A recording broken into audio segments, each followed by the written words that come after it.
good luck. Um, all right, now I'm going to look at John Handy's work and then toxic builds, and then actually I have to go.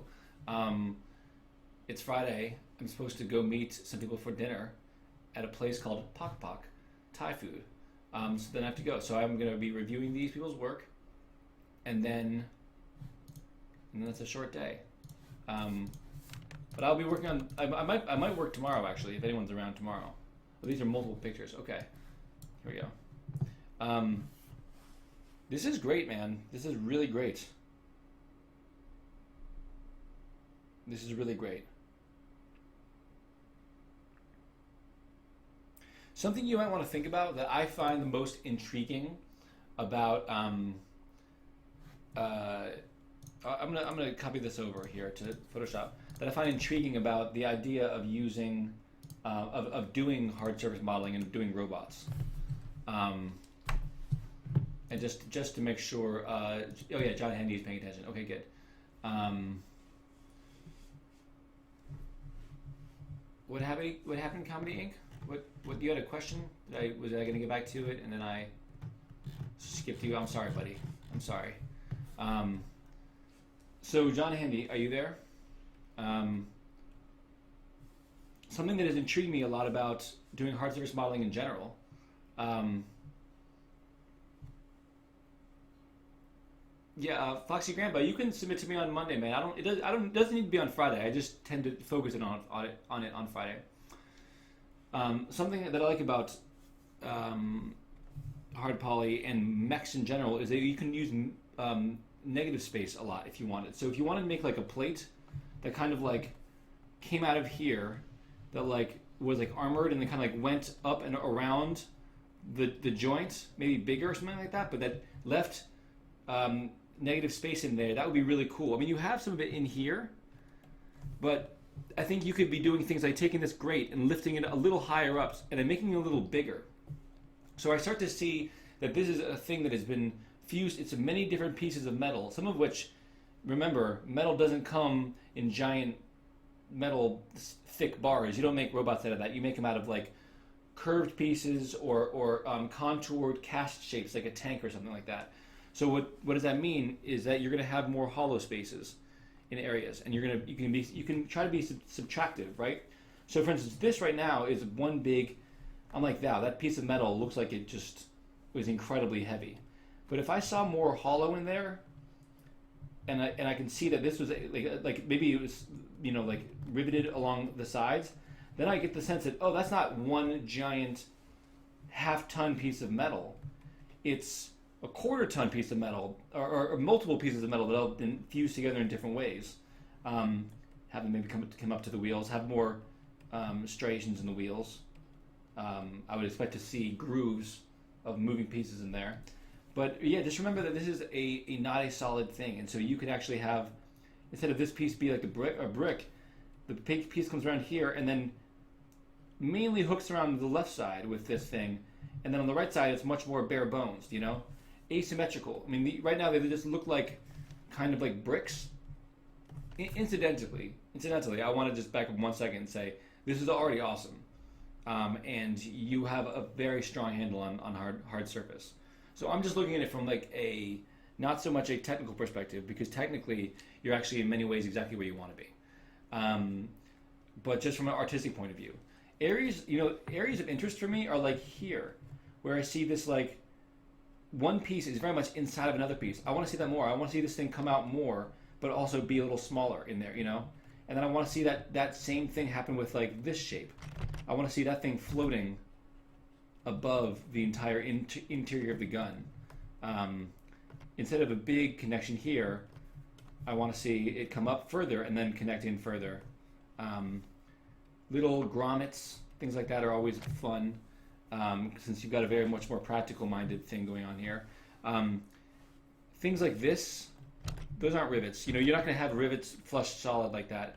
I would also add like more patterning in here, like when you see a piece of steel, construction steel, and it's in a T formation,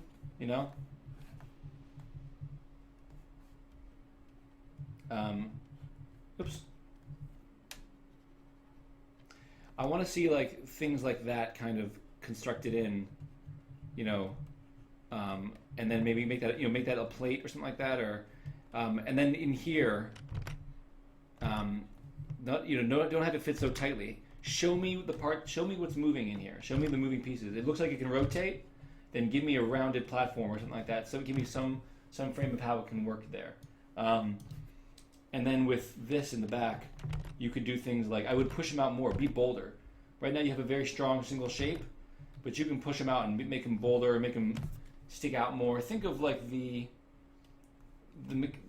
things like that you see on like the back of buses and all that. They never look that cool. They always look more utilitarian, right? Maybe some more rings in here, or you can go the Avatar route and actually take this back and subtract the whole thing, so you see the entire rotator in there. Or is that Avatar? Is that Matrix? I'm not sure. Anyway, but I would just say basically, yeah. Don't be afraid to pull chunks out of this and stand it up on top of it. And don't have all the forms hug each other too much. Yeah, the legs are probably the legs are interesting. I would maybe even increase the overall footprint of them, literal footprint. Make them a little bit more skeletal, more bird-like. Could be cool. Either that or make them even stronger. Narrower, stronger, but bigger. It's pretty great, man. You did a great job. You did a great job.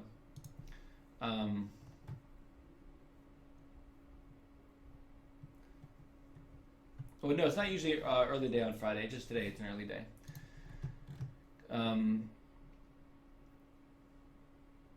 Oh, I see comedy. Okay. Oh, cockpit. Yes, I could look at the cockpit.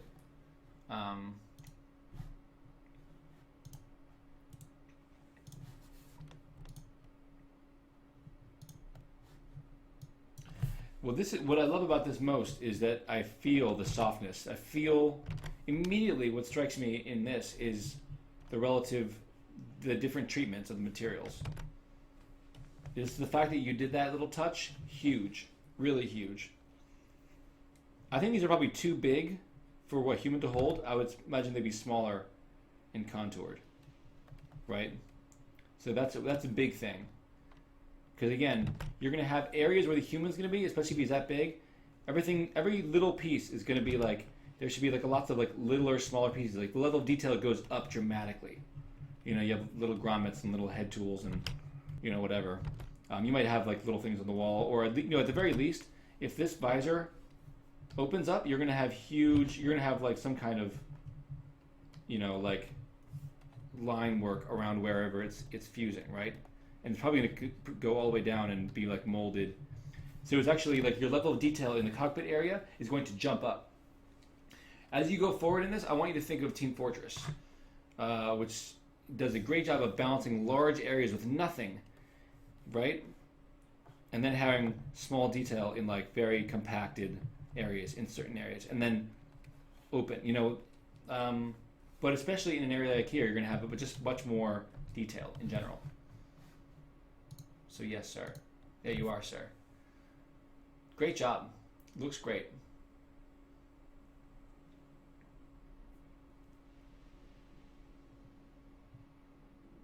All right, and then last for the day is toxic builds. And then again, I apologize, but I do have to leave.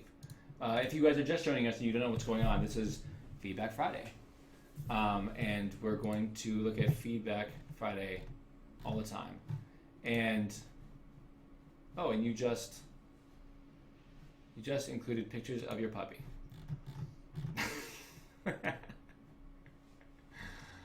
I am looking at the right. Thank you so much, man. Thank you, Toxic. Your puppy's adorable. That's an adorable puppy. Oh, look, you put a bandana on your puppy. It's really cute, man. I mean, it does look like a stuffed animal, posed in different positions. Yeah. Stuffy actually should go. I do need to leave. I'm so sorry, guys. I have to cut it short today. But I mean, I got everyone on the list this time. But if you're looking for feedback, you can really ask me for feedback any day. Just come on here. For those who don't know, I'm on here at 4 p.m. Eastern Standard Time. I'm here working every weekday, and I'm happy to give you feedback on those weekdays. So come by, and I also normally freestyle, and today I didn't freestyle, not even once. Let me see if I'll just finish it up with one dead wrong freestyle.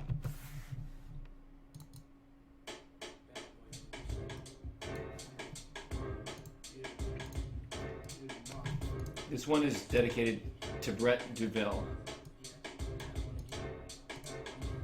who, let it be known, is one of my favorite assholes. Oh, this is the dead wrong remix. Closing out all these windows here, but I also want to say goodbye before I finish this. Yeah, talk to Bill. That was funny. That was good. All right. Oh shit, that's right. Oh look, it's straight Brett. So get out the damn way, 'cause Brett's opening his mouth. He got something to say.